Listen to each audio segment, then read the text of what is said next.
घर में अभी भी बारिश होने वाली है तो 15 मिनट के बाद आपको दिख जाएगा घर के अंदर पानी टपकेगा। नहीं हो पा रहा है, मेरा लाल आज कर दिखाया। कमाल कर दिए हैं जी। मैं कोशिश करता था कि डेली 12 से 13 घंटा पढ़ लूं। नमस्कार, मैं हूं प्रभात और आप देख रहे हैं क्या है माहौल। नवादा विधानसभा यात्रा के दौरान आज मैं आया हुआ हूं नवादा जिले के ग्राम ओढ़नपुर में, जहां पे एक बहुत ही अच्छी खबर सुनने को मिल रही है।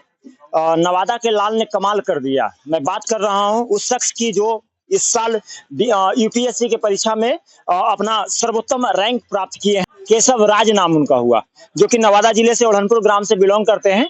और मैं इनके बारे में ज्यादा जानकारी के लिए बताऊं तो इन्होंने बिल्कुल मध्यम वर्गीय परिवार से बिलोंग करते हैं। मैं इनके घर की तरफ भी दिखाना चाहता हूं। मैं अपने कैमरामैन से बोलूंगा कि इनका घर तरफ थोड़ा सा दिखाया जाए। मैं इनके बारे में जितना भी बताऊं वो कम है, क्योंकि इन्होंने अपने जिंदगी में बहुत ज्यादा मेहनत की है और मेहनत के मुकाम पे आज वो इस जगह पे पहुंचे हैं। तो अभी हमारे बीच केशव जी मौजूद है, जिनसे बात करने की कोशिश करेंगे। सबसे पहले सर आपका स्वागत है हमारे चैनल पे। बहुत बहुत धन्यवाद। अपना नाम थोड़ा बताइए। जी, मेरा नाम केशव है। 340 हासिल करी है और ये मेरा तीसरा अटेम्प्ट। कहाँ घर हुआ आपका? मेरा घर हुआ ओढ़नपुर, जिला नवादा। जिला नवादा से बिलोंग करते हैं।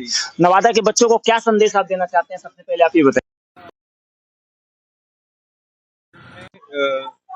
एक और बच्चे ने नवादा में 182 रैंक हासिल करी है, जो हम सबके लिए एक बहुत बड़ा इंस्पिरेशन है, क्योंकि आंखों के बिना भी उसने अगर इतनी बड़ी सफलता हासिल करी है तो हमारे अंदर वो टैलेंट तो है, तो हम वो कर सकते हैं। कितना रैंक आपका आया है? मेरा 340 है। 340 रैंक आया है। मैं जैसा कि आपके बारे में सुना था कि आपके पिताजी का बहुत मतलब जब आप बच्चा थे उसी समय इनका देहांत हो गया था। जानकारी लेना चाहूंगा, थोड़ा सा मेरे दर्शकों को बताइए कि क्या कैसे हुआ था। जी, मेरे पिताजी को पैनक्रियाटिक कैंसर था। तो पैनक्रियाटिक कैंसर का इलाज बहुत ही मुश्किल होता है और उसको डायग्नोज करने में लोगों ने पहले जॉन्डिस डायग्नोज किया और मिस डायग्नोज होने के कारण जब वो फाइनली पैनक्रियाटिक कैंसर डिक्लेयर हुआ तब वो स्टेज 4 में था। तब उनका बच पाना बहुत मुश्किल था। तो इस कैंसर के कारण मेरे पिताजी की देहांत हो गई 2013 में। तो जैसा कि जो एग्जाम पास किए हैं उसमें तो बहुत ज्यादा मतलब आपको परेशानी सामना कर, क्योंकि आर्थिक स्थिति से आप मतलब परेशान हो गए होंगे उस कारण से। कैसे अपने आप को इसमें मैनेज आप करिए? जी, इसमें सबसे बड़ा श्रेय मेरी माँ और मेरी दीदी का जाता है। तो मेरी माँ मेरे साथ बैठी है, इन्होंने मेरे खर्चे को उठाने के लिए अपने खर्चे काफी कम कर दिए। बहुत मिनिमम अमाउंट पे सस्टेन करती थी। जैसा कि घर आपको दिख रहा होगा, कुछ घर में अभी भी बारिश होने वाली है तो 15 मिनट के बाद आपको दिख जाएगा घर के अंदर पानी टपकेगा। तो मेरी माँ ऐसी जगह पे रहती थी और मुझे पैसे भेजती थी ताकि मैं पढ़ पाऊँ। तो आर्थिक समस्याओं में ये तो मेरी माँ का रोल हुआ। मेरी दीदी ने भी मुझे काफी सपोर्ट किया। जब पापा के मृत्यु के बाद कोई था नहीं मेरे घर परिवार में मदद करने वाला, तब दीदी ने अपनी पढ़ाई छोड़ के मेरे स्कूल की फी भरी, जो कि उस टाइम अगर वो ना करती तो मैं शायद अभी ओढ़नपुर में खेती कर रहा होता। तो ऐसी दिक्कतें तो आई हैं और ऐसी अनेक और दिक्कतें हैं जिनको एक बार में बता पाना बहुत मुश्किल है। कितने घंटे का पढ़ाई किया करते थे? थोड़ा सा हमारे दर्शकों को बताइए। सर, ये डिपेंड करता है पर्सन टू पर्सन। मेरा था पर्सनली, मैं कोशिश करता था कि डेली 12 से 13 घंटा पढ़ लूं, क्योंकि मेरा जो बैकग्राउंड था वो इंजीनियरिंग का था। मैंने आईआईटी दिल्ली से मैकेनिकल इंजीनियरिंग करी है। तो इंजीनियरिंग बैकग्राउंड से ह्यूमैनिटीज में शिफ्ट करने में बहुत मुश्किलों का सामना करना पड़ता है। तो इसके लिए मुझे काफ़ी चीज़ों को बेसिक से पढ़ना पड़ता था। तो 12 से 13 घंटे की पढ़ाई तो रोज़ करनी ही पड़ती थी लगभग। जैसे कि आप मैं जानकारी लेना चाहता हूँ आपसे कि अभी जो एजुकेशन में जो बच्चे पढ़ रहे हैं वो क्या होते हैं कि 1 या 2 अटेम्प्ट फेल हो जाने के बाद अपने आप को पढ़ना छोड़ देते हैं या वो निराश हो जाते हैं। उनके लिए क्या संदेश आप देना चाहेंगे उन बच्चों के लिए?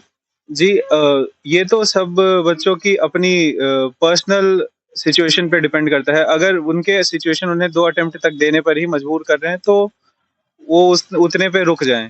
जैसे कि अगर आर्थिक समस्या बहुत ही ज़्यादा हो चुकी है तब वो रुक के कुछ और देखें, प्लान बी देखें।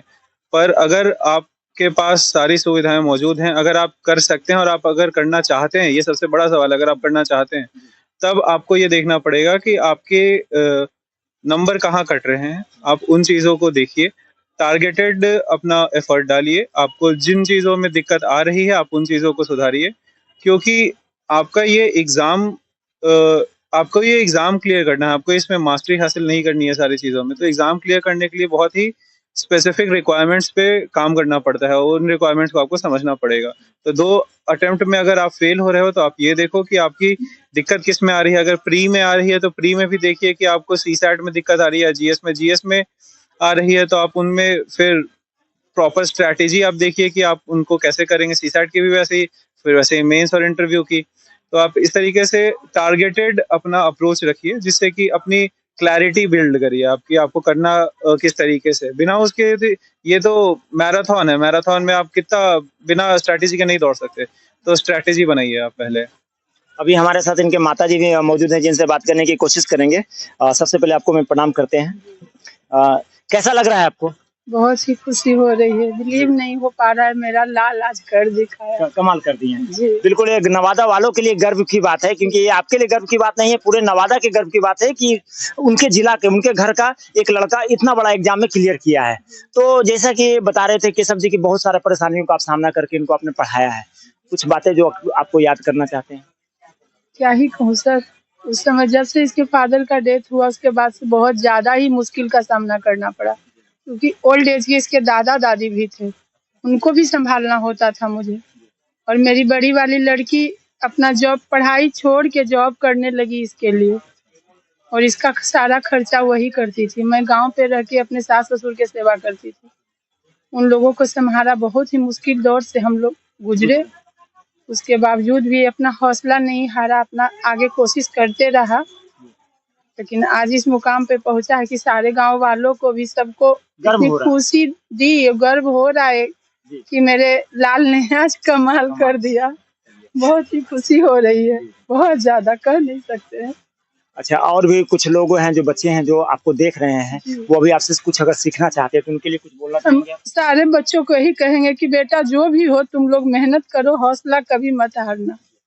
ये संदेश है एक। जी, यही कह रहे हैं कि जो भी हो, जो जिस स्थिति से गुजरो, कभी निगेटिव मत सोचना, पॉजिटिव सोचो, आगे सोचो, ताकि तुम्हारा भविष्य उज्जवल हो और तुम आगे बढ़ते रहो। मेहनत करने से कभी मत चूको, मेहनत से ही सफलता हासिल होती है। ये तो कहेंगे, मेहनत तो करनी पड़ेगी। चलिए, बहुत बहुत धन्यवाद हमसे जुड़ने के लिए। अभी थे हम आपसे बात करवा रहे थे, केशव जी के माता जी से बात करवा रहे थे, और केशव जी हमारे साथ भी मौजूद थे। इन्होंने यूपीएससी की परीक्षा में सर्वोच्च रैंक हासिल किया है। कितना रैंक? 320 रैंक आपका था, 340वां रैंक हासिल किया है। बहुत बहुत धन्यवाद आपको हमसे जुड़ने के लिए सर।